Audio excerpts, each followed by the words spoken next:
We drive you from us, whoever you may be, unclean spirits, all satanic powers, all infernal invaders, all wicked legions, assemblies, and sects. In the name and by the power of our Lord Jesus Christ, may you be snatched away and driven from the church of God, from the souls made to the image and likeness of God and redeemed by the precious blood of your Lamb. If there's one thing we can say about the belief in demons and demonology, it is, beyond doubt, a universal belief. There is not a single tribe or culture anywhere on earth that has not, at least in the past, given sizable cultural credence to the concept of such non-human intelligence, which is often malevolent to humanity and which exists within an invisible world just outside the five sense perceptions of human beings. However, when it suits these entities, and when they are summoned by willing humans, the demons and similar entities can be transported over into our own reality. A possessed individual may suddenly, in a type of trance, voice statements of astonishing venom and contempt for religion, while understanding and speaking various foreign languages previously unknown to them. The subject might also exhibit enormous physical strength, and even in some cases, the phenomena of actual levitation. He or she may demonstrate hidden knowledge of all sorts, like how a stranger's loved ones died, where treasure is buried, or what secrets and very personal facts. In recent times, something truly remarkable has begun to take place. Medical professionals are coming forward in increasing numbers and openly admitting a great risk to both their standing and their careers, that in some small cases of undiagnosable mental illness, demonic possession is real. These medical professionals are not simply conveying mysterious behaviors in terms of metaphor, but rather are specifically making the clear distinction that the individuals under their care in these rare cases are very literally under the control of a demon or a demonic force. This demonic sounding voice came out of her. She spoke multiple languages. She rose out of her chair. They were trying to hold her down. Otherwise, they said she would have risen to the ceiling. And we all have to be open to considering that there's something more here. Did you interview the people who claim to have seen the boy walking backwards up the wall? I interviewed the registered nurse who witnessed or says he witnessed the boy walking backward up the wall. I did not interview the Department of Child Services caseworker. However, I had her report from that incident. And did she claim to see it as well? She claimed to see it as well, yes.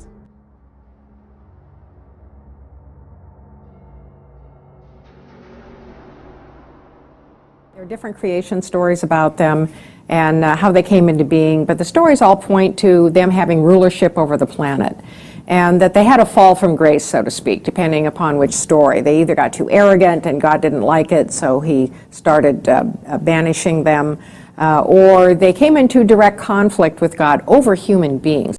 Well, you can make a very good case for the jinn being the watchers, those who are set over humanity to monitor them. They leave their posts, cohabit with women, spread forbidden knowledge, and what comes of that? The Nephilim. They are giants, they're cannibalistic. They take the life force. They spread corruption and chaos. So demons are second generation divine beings. First Enoch says this, 15:8-10. And now the giants who are produced from the spirits and flesh shall be called evil spirits upon the earth. And on the earth shall be their dwelling. Evil spirits have proceeded from their bodies. They died, we got these evil spirits. Because they are born from men and from holy watchers. So they're half men, half God. In the beginning and primal origin, they shall be evil spirits on the earth, and evil spirits they shall be called. So these spirits that were once in bodily form in the Nephilim are again trying to seek a body, and that's why we have all this demon possession in the New Testament. We had a body, we want a body. Negative emotions, fear, anger, deep depression, sorrow, these generate a lot of intense, from a subtle energy perspective, a lot of intense kinds of energies that seem to be preferable to them. So, you know, you were referencing drugs, alcohol, bad health. When people get to be vulnerable in any kind of way, it makes them easier prey for any kind of parasitic entity.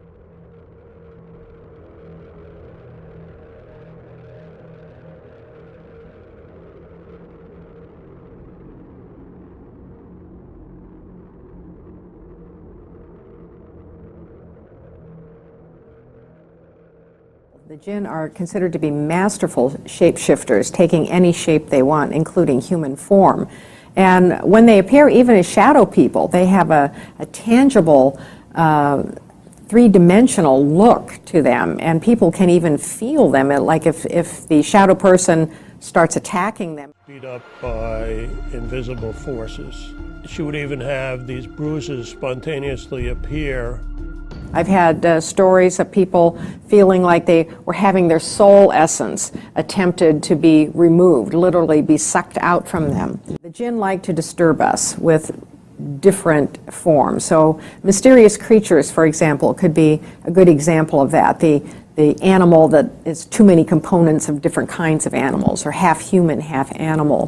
When they appear in human form, they might be incredibly beautiful if they want to seduce you, or they might be hideous and ugly if they want to terrify you. Mm-hmm. And sometimes it starts out as one and then goes into the other. Now, instead of having fairies, for example, which many of our ancestors were terrified of, and many fairies were known to be quite hostile to people, mm-hmm. we now have aliens from space, because we are now a high-tech society. We're not rural agrarian anymore. So the argument can be made that there's like an Oz behind the curtain.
The black-eyed children are said to be paranormal creatures that resemble children and appear to be between the ages of 6 and 16 depending on who they encounter. No one knows where they come from and how they appear, but people report being left terrified after encountering these beings. Over the years, people have come up with various theories as to what these beings are. Some believe that they are extraterrestrials, while others believe them to be demonic in nature and seek to cause harm to those who grant them entry. What is fascinating about these encounters is that the reports people make are extremely similar. All witnesses state that their eyes are jet black, They have very pale skin, and once in close proximity, individuals have an overwhelming, uneasy feeling about the situation. All of a sudden there's this very sharp rap at the door, and it startled me. I look over, and there's two young men standing outside.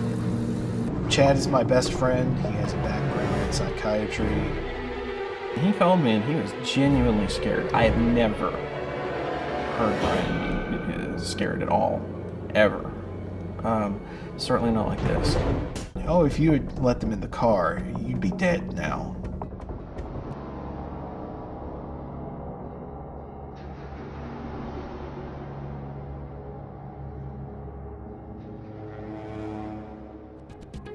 When the gates of hell are opened by men who play God, interdimensional beings will be given free passage and emerge from the portal. CERN's Chief Executive Officer, Rolf Dieter Hoyer, described it as breaking through a wall. His Director of Research, Sergio Bertolucci, said that once this door has been opened, something may well come out of it. I mean, with artificial intelligence, we are summoning the demon. You know those stories where there's the guy with the pentagram and the holy water, and he's like, yeah, he's sure he can control the demon. Didn't work out. And these things that we're summoning into the world now are not demons, they're not evil, but they're more like the Lovecraftian great old ones. There are entities that are not necessarily going to be aligned with what we want. You know, one of the terrible features of the judgment at the end of the world is going to be that new demons are going to be let out of the bottomless pit.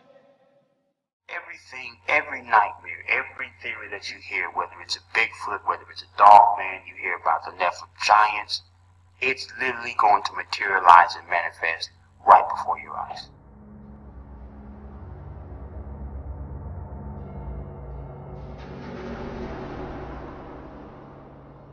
Now reports say there are plans to train even more priests after a threefold increase in the demand for exorcisms in Italy alone. 500,000 per year. Lampert says the demand for exorcisms is on the rise. At one time, the United States had 12 bishop-appointed exorcist priests. There's now 50 and counting.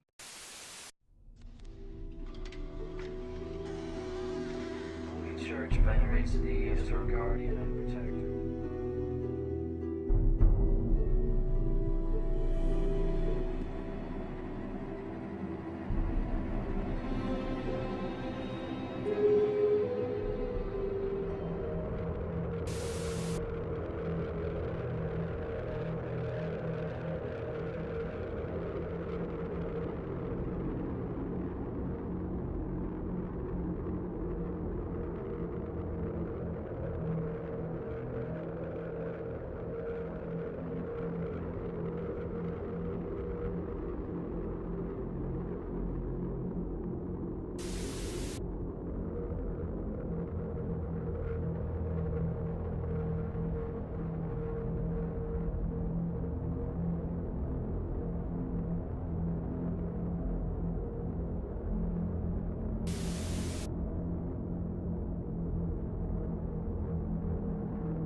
Paul said in 1 Timothy chapter 4, in the last times, some will depart from the faith, that's Christians, giving heed to deceiving spirits and doctrines of demons.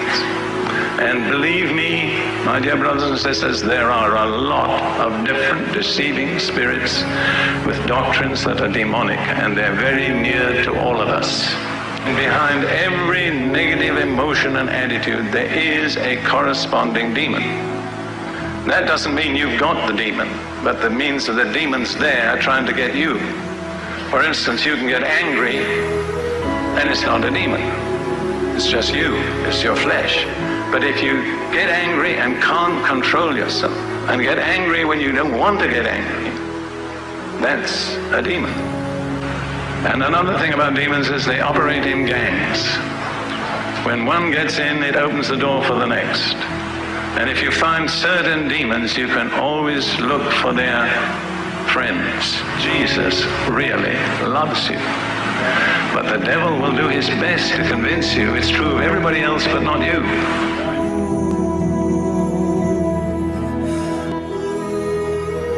Can a Christian be demon-possessed? No. To be demon-possessed would mean one is outside of Christ.